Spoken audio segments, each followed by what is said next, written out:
I live in a bus with my husband and our 7 children. On today's episode of Parents Who Don't Deserve Children, we have probably the worst parents on the internet. And the most heartbreaking thing about this is the fact that we aren't talking about just one parent. It's a whole bunch of them out there who have decided to cut off their kids from reasonable social settings of friends, neighbors, schools, and whatnot, and cramp them into tiny spaces with kids sleeping on floors, sometimes even in dog cages, beds so tiny the kids call them coffins, and teenagers with zero privacy. That's not even the worst part. It would have been more bearable if this was a one-time affair, but shocking as it would sound, this is literally their lives. Living in a cramped-up van and always on the road. Why, you ask? You already know how it goes. As long as the cameras are rolling and views are raking in millions, the parents are making money. So the kids better shut it and adopt the forced lifestyle their crazy parents have decided for them. Ugh.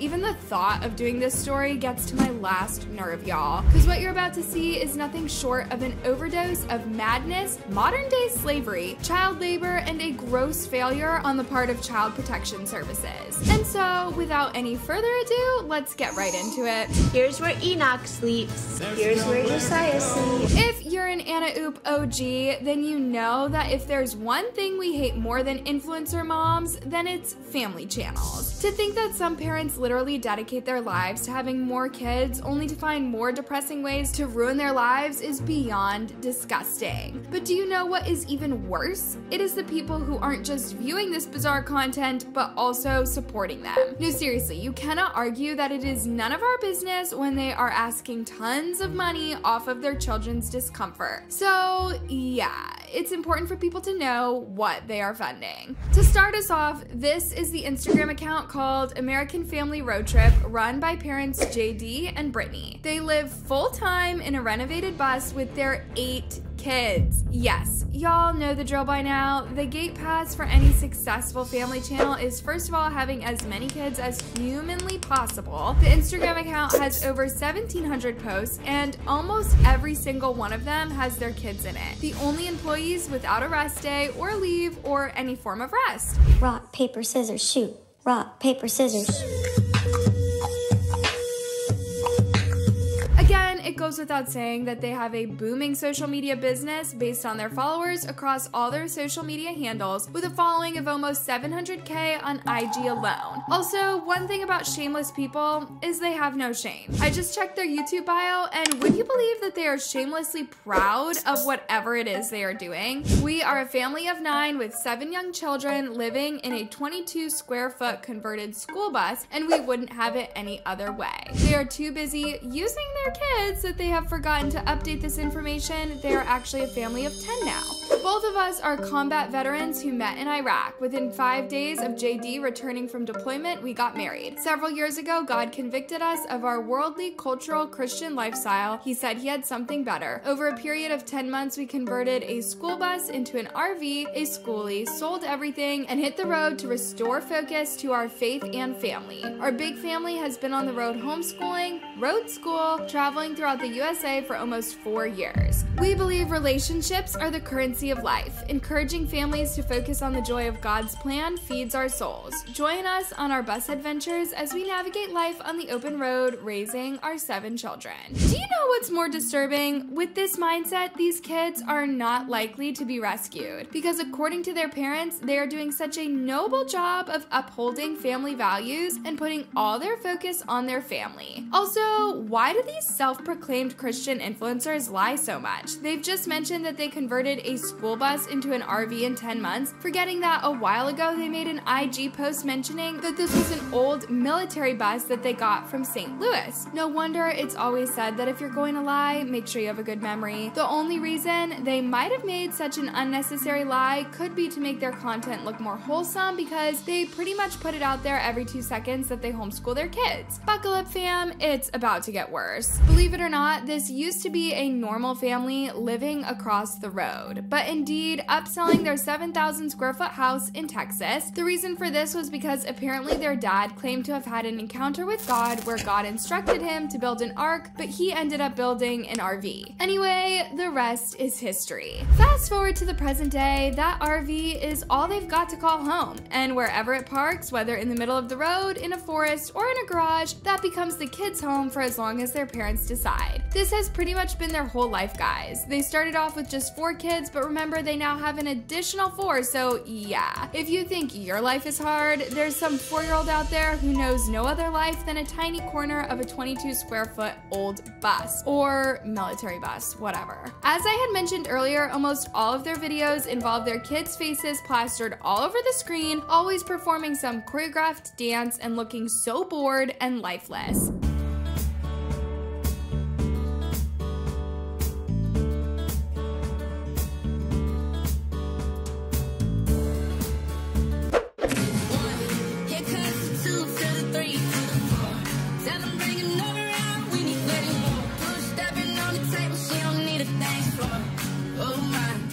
Before we get into their disturbing living space, can we focus for a moment on these videos? I mean, the amount of work that goes into making these videos is insane. Picture this. Either the parent comes up with a video idea, every kid is given a set of instructions, then practice, practice, practice, which pretty much involves memorizing dances or lyrics. Next, the camera is on, ready, set, go. In case something goes wrong, which definitely happens when trying to get kids that age to be uniform, there has to be a take 2 or 3, and this goes on and on until they get the perfect shot. My goodness, when did they ever read? This homeschooling situation doesn't seem to be working because after a whole day of work, these kids definitely are too exhausted to add 1 + 1. I checked the dates and these videos were published and they have posted every single day. So it's either these kids are on set daily or they have mass production days, and honestly, both options sound bad. The bottom line is they are basically doing the same thing as child actors, only there are no laws to protect them and they don't get paid. If you're not grossed out already, you're about to be, because things will keep getting worse as we go.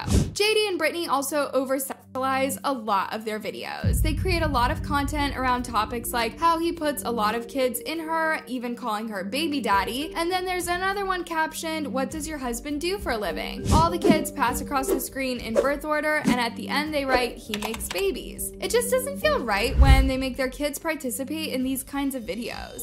They have teenagers, guys. Moving on to the more annoying stuff. On one hand, these parents are hyper fixated on creating memories, and where do you draw the line? Surely a lifetime of road tripping isn't it. There's other important stuff to do in life, like getting a quality education, making friends, learning how to coexist with others, and proper communication. When these kids eventually step out on their own, which they will, best believe they will feel naked. Alright, so let's go to the skeletons in the closet, all the not so glamorous stuff JD and Brittany don't want y'all to see. First, it's a no-brainer that the logistics of 10 people living in such a cramped space is literally the most disgusting thing that is.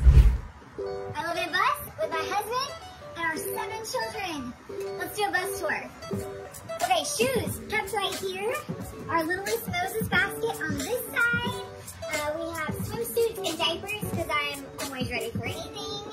Kids, she means she's always ready for kids. Remember, this tour was back when they only had 7 kids. They've since added another 2. Here is where a more recent house note bus tour with all 10 of them.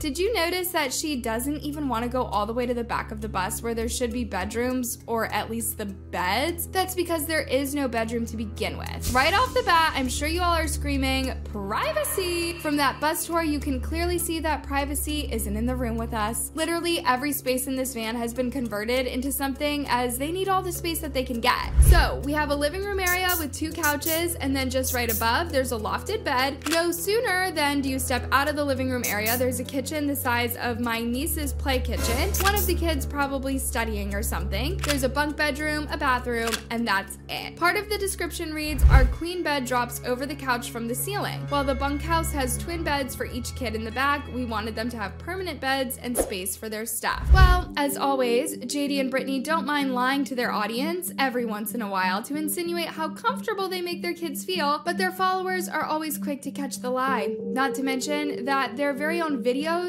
are always the proof. Take the bus tour above, for instance. Notice that they've mentioned that the bunkhouse has twin beds for each kid in the back. We wanted them to have permanent beds and space for their stuff. Well, in another video, Brittany did a bunkhouse tour in 2022, and they only had beds in there for 6 kids, not 8. Hey, come check out our kids' bunkhouse. Okay, in the back of the bus, we have 6 bunk beds with each of our kids having their own custom favorite blankets and toys. They also have personalized bags with all of their individual toys they can play with.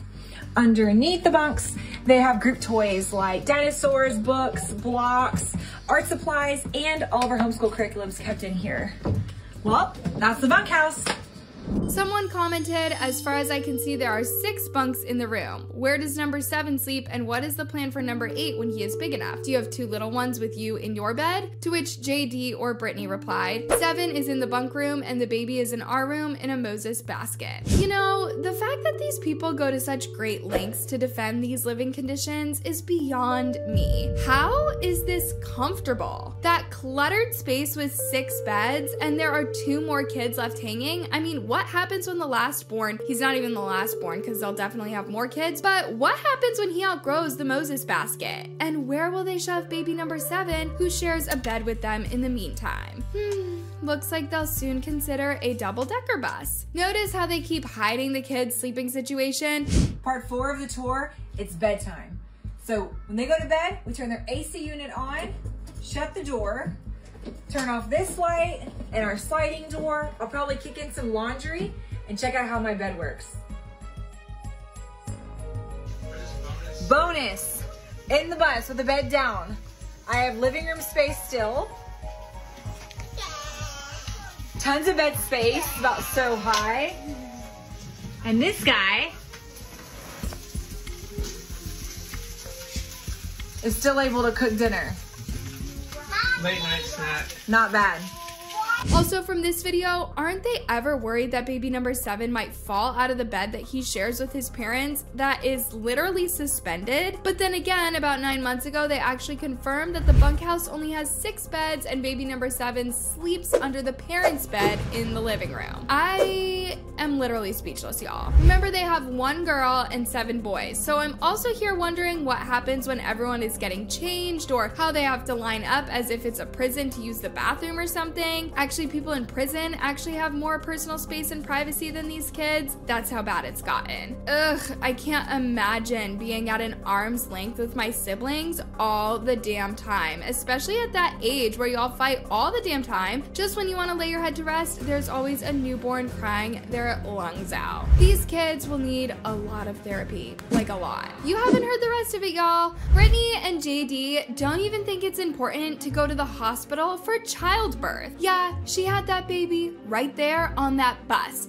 with no form of medication at all and with all other 7 kids in there. They literally don't even consider the age appropriateness of the stuff they expose their kids to. Not to mention that these kids are literally hearing, if not witnessing, their parents' intimate moments because the bus is clearly not soundproof, and if that isn't the most traumatizing thing ever, I don't know what is. In addition, since these parents don't even think childbirth is important enough to go to the hospital for, do these kids even get any form of medical care or routine checkups now that they're always on the road or packed somewhere in the woods performing skits for online strangers? I don't think they take their kids' health seriously because there is no way they are constantly switching pediatricians considering all the medical reports and paperwork required when you are in a different state every week. Guys, JD and Brittany took their 8th newborn baby to a UPS store and balanced him on a parcel scale like a sack of potatoes. I'd bet my bottom dollar that they couldn't be bothered to do do all that. Not when making videos for Instagram is apparently a more important matter. Guys, I could go on and on about the American Family road trip family, but I believe I have already gotten you depressed, and it's not like the situation gets any better. These kids are stuck with these two parents for now. And actually, they are the ideal 8 passengers, and best believe that their story will one day blow up in worse ways than it happened to Ruby and Kevin Frankie. Also, in case that you thought that this was just one crazy extraordinary situation,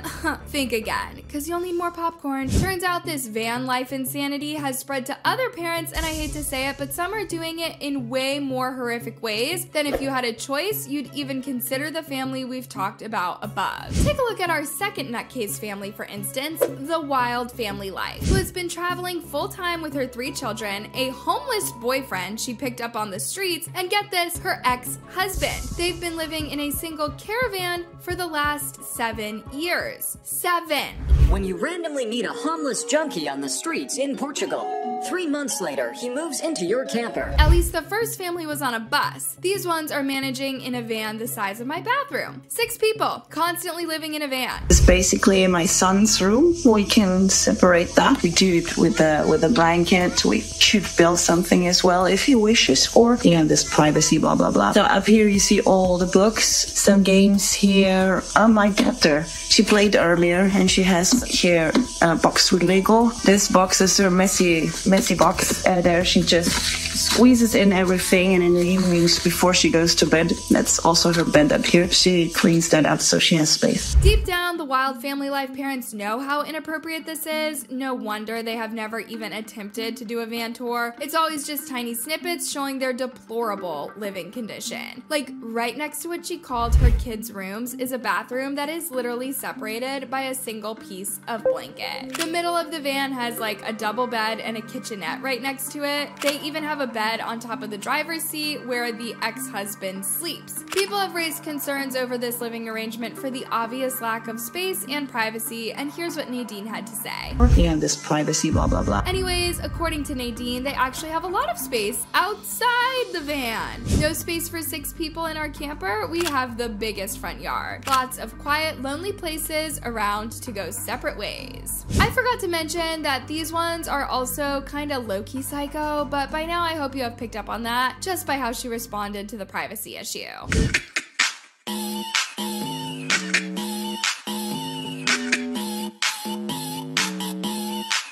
Another thing influencers are good at is signaling out the kind of comments to respond to. Like in this case, despite the thousands of comments calling them out, plus the ones genuinely concerned, take a look at what Nadine chose to react to. Someone wrote, when the kids get older and start to experiment with their bodies, the curtain won't be enough. Wait for her response. I have the strong feeling that they won't do that with the curtain up. I really believe so. I'm not quite sure. Could be my children are super open when it comes to that because we talk about everything. But could be, of course, they want to do that behind the curtain. But I really think they keep that closed. Such a strange thing to say about your kid on the internet. But they are a bit unhinged and actually overshare way more than you could imagine. Still on the intimacy issue, they even mentioned that since there's no room inside the van, there's always a lot of space outside. Guys, we don't have time to discuss all the madness that these people have gotten themselves into, but there is a particular incident that is worth mentioning. I got pregnant while traveling. We gave birth, or I gave birth to our baby girl. You gave birth to. I was helping you. Let me summarize it for you real quick. So apparently Nadine's due date for the 3rd baby was fast approaching, and since they were on the road, she decided to have the baby in Spain. However, something tragic happened. The midwife even threatened to call the police on them, as they equally also threatened to call the police on the hospital. So what exactly was going on? No, we call the police because they threatened of calling the police on us. And when you threaten of calling the police on me or her, we call the police on you. Why did they threaten us with the police? Because we wanted to leave. Yeah, because we wanted to leave. We wanted to leave the hospital. It's normally here in Spain, you just don't leave the hospital. You stay there and people can do, the doctors and nurses or whoever, they can do with you whatever the fuck they want. And they wanted to do stuff to our baby. They wanted to, I don't know, they wanted to inject her a million things. Like we don't do that in Germany. We don't inject a million things when a baby gets born, so no, I didn't want that either. That was a big problem. They wanted to drop her ice, they wanted to give her antibiotics. The only thing worse than a fool is an old fool. Imagine calling the cops on the hospital because they wanted you to stay a little longer after having a baby, to be monitored, of course, and to also vaccinate the baby. This is a kid who needs the vaccination so much given the kind of lifestyle their parents are into, having to hop from one place to another, interacting with all sorts of people and diseases. But no, Nadine and her once homeless boyfriend are way smarter than everyone at the hospital, so much so that they were ready to get the cops involved. Also, not to be mean or anything, but these parents don't seem smart at all. To think that they homeschool their children is quite concerning and should be illegal. This is Nadine responding to a video captioned, "POV, you are the mom whose kids don't go to school." Ew, this is so cringe. Guilty. I forgot to mention that Nadine is from Germany, where homeschooling is deemed illegal, which explains why she's on a migration spree with her kids and 2 men, because she's apparently smarter than all the teachers out there. And the school thing, yeah, we follow some kind of curriculum. Like, we have this app my kids learning with. They set their times each day. They do that by themselves. There's nothing I have to do. They really take their devices by themselves, sit down and learn. Sometimes they write, like when they have to write something and they sit down and write, they have their booklets. Technically, I don't follow any curriculum, but through this app, the kids see that by themselves. So they, and like, according to their age and the class it would be, they're learning. So I can also see how far they are and if they are as far as other kids their age. She's not even doing her job. Some random app on the kids' tabs is a far better learning resource for her kids. She insists that her kids have a better lifestyle and education system, even though they lack both the skills and education they'd need later in life to get a career, unless they'll keep up with their parents' legacy of a nomad lifestyle. And they tell you you can't travel with your kids. My kids never saw school from inside, but saw a million different places, met a lot of different people, which taught them more than spending those 6 years in school. Now, you've probably had it with these parents, but let me annoy you one last time. Again, according to Nadine, her kids chose this lifestyle. I don't understand when people, for example, tell us, they tell a lot of other families as well, why are you doing this? And you can't do this to your children. You can't travel. You can't not put them to school. You can't live in a van. You can't do van life with children, especially long term. You can. I did it for 6 years now. It works. And my children, they're so happy about it. And they tell me that. I like to talk to my children about their feelings, how they think, how they want to live their lives, what they want to do. This is stuff I talk about with my kids. I let them choose. Several of my videos went viral. I have a video with 14.7 million views and a couple of others with million or hundreds of thousand views. And because we're living quite different, I have a lot of comments like this.